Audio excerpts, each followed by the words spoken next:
Signs he is hiding deep feelings of love for you. In this video, I'm going to be doing something different and sharing a story of the process I went through to propose to my wife, Antia, so that you can see what a man goes through and what's going on inside of his heart and mind when he starts to fall in love with you and decides to really commit as well. So I'm Brody Boyd, if you don't know me already, and for over 20 years combined, me and my wife Antia have been helping thousands of successful women all over the world to get a loving, long-term, and committed relationship fast. So let's go ahead and dive right in. So my wife and I had been dating for about 3 months. We met in Waikiki at a spiritual self-improvement meetup group, and we had connected and had been dating for about 3 months, and we both moved to San Francisco Bay Area from Hawaii. And I remember we were living apart in different cities in the Bay Area, and she would come and visit me every couple of weeks, I think about once a week, once or twice a week. We were still just getting to know each other and developing our relationship. And I remember one day when she was visiting me at my apartment, and she was just sitting on my bed. We were talking in my apartment there, and I remember having this feeling inside of myself that I can't imagine not seeing her in my future. I think that's one of the key things that a man will start to feel, and that's what I was feeling, is I can't imagine not having her in my life. It's not that I really wanted her in my life, it's that I couldn't even imagine not having her in my life. And it was just this feeling of like, wow, I see her in my future. She has to be in my future. It's basically the feeling was what it was. And that's about the exact moment I decided that I was going to propose to her. It was a couple weeks after that, but I was deciding in my own mind, how am I going to take these steps to actually propose to her? I didn't know how to do it. I'd never done it before. So the first thing I was realizing is, I got to get a ring, right? That's one of the first steps. So I was like, well, how do I get a ring? What do I know? What size to get her? I didn't know anything about this process. So then one day when I was with her, we were hanging out, and I actually just asked her casually, tried to keep it as casual as I could, and just like, hey, what's your ring size? Just like as if I was making conversation. It was kind of stupid because, of course, what other reason would I be wanting to know her ring size than to get a ring? And so she told me, and I basically was like, she didn't really ask me more questions. I think she knew. And then I'm like, okay, cool. And then I had started the process of finding a ring. And I found out later, of course, she had talked to her girlfriends about that. And it's like, oh my gosh, like, I don't know when is he gonna propose? When is he gonna propose? So that had caused some more anxiety in her. So that was, again, something that was probably stupid on my part.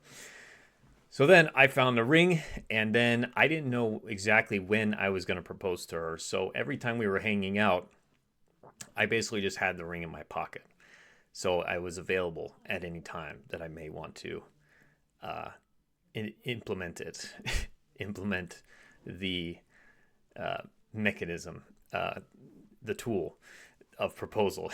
So I had invited her to go. I think we were hanging out one day on a Sunday, and we were in the Golden Gate Park, and then I invited her to go get some Thai food. And so we were in the restaurant getting Thai food for lunch, and that's when I was like, okay, this is it.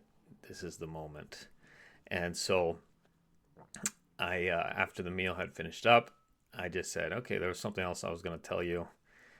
And she's like, oh, what was that? And I said, and then I, of course, did the whole thing, got on my knees, said, Antia, would you marry me? I didn't even do any preamble, just like went straight into it.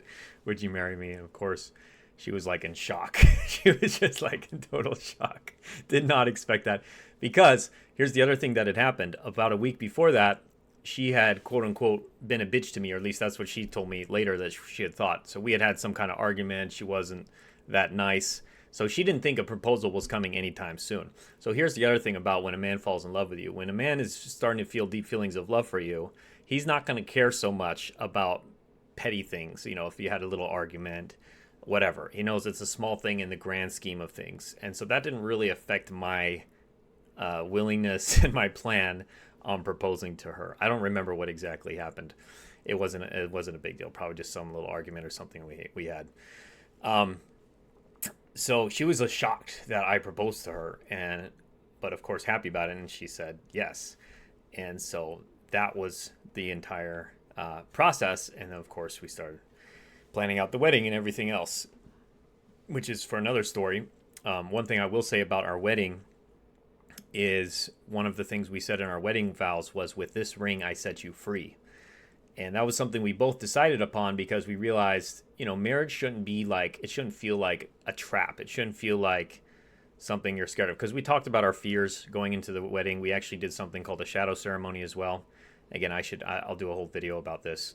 Well, we shared what our deepest fears going into marriage. Mine was, of course, being trapped, because I had a wound from my childhood of feeling controlled and feeling trapped. And so that was one of the things we did with the rings, was, with this ring, I set you free.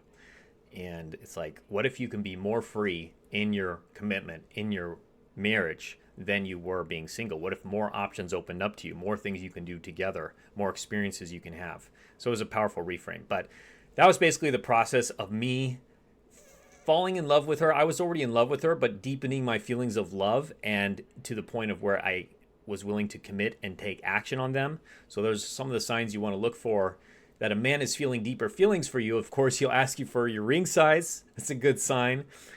He's still going to take action. He's going to move the relationship forward. Even if you guys had an argument or things weren't super nice, he's still going to take the actions forward to make you a priority.